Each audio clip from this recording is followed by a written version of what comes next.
Hello everybody, it's Jitszu here with a different type of video than what I normally do. Today I'm going to be doing a character analysis of Katsuki Bakugo from Boku no Hero Academia.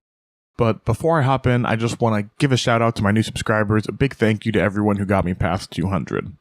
Okay, so I'm a big fan of Boku no Hero Academia, or My Hero Academia, and I've seen a lot of comments on other videos about how Bakugo is like a huge asshole just to be an asshole, and that he's unnecessarily angry all the time. And while it's true that he is kind of an asshole and also angry all the time, it's not unwarranted. You see, the thing about Bakugo is that he suffers from severe narcissistic personality disorder, or NPD.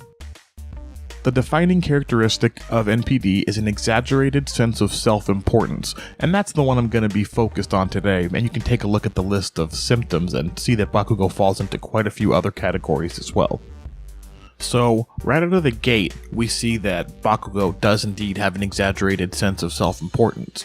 In the very first episode of the anime, Bakugo makes it very clear that he has an incredibly high opinion of himself. He's completely firm in his belief that he'll be accepted into UA and one day become the top hero.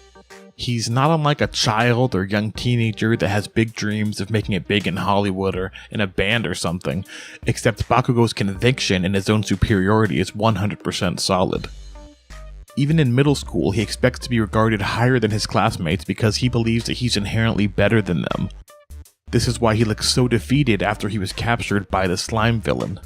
He sees himself as being at the top of the food chain, so having to be rescued is the ultimate blow to his ego. He's so infuriated that he has to immediately attempt to re-establish himself by blowing off at Deku and telling Deku that he was no help at all. And I'll explain why I believe he had to re-establish himself by yelling at Deku a little bit later, but for now, let's talk about an even more important part of that conversation, which is when Bakugo tells Deku to not look down on him. He's saying it to Deku, yes, but it's obvious that that statement is directed towards all the heroes and onlookers who were looking at him and pitying him when he was trapped by the slime villain. He doesn't think that anyone should be looking down on him, ever. Even though he was praised by the heroes afterwards for having a strong quirk, Bakugo obviously doesn't feel like his resistance was any kind of victory. On the contrary, he sees it as a complete defeat. And that's the reason Bakugo didn't bully Deku for the remainder of middle school. His confidence was wavering, probably for the first time in his entire life, and he didn't get a real chance to re-establish himself until he placed first in the UA entrance exam, after which he's back to his normal haughty self. Now, I want to talk a bit about why Bakugo is like this, even though it's not a huge secret. His entire life he was being told what a great quirk he has and how amazing he is. Meanwhile, right beside him is someone who's the exact opposite of himself, someone who's totally worthless, quote unquote, and at the bottom of the food chain, Deku. The juxtaposition between them only strengthens Bakugo's big fish syndrome. Just like Deku learned from Bakugo, Bakugo learned from Deku that not all men are created equal.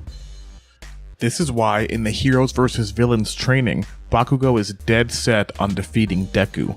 From his perspective at this point, Deku's been hiding his quirk ever since they were children, and the only reason that he can imagine for Deku to do that is because Deku thinks that he's better than Bakugo. So much better that Deku didn't feel the need to use his quirk against him or even defend himself.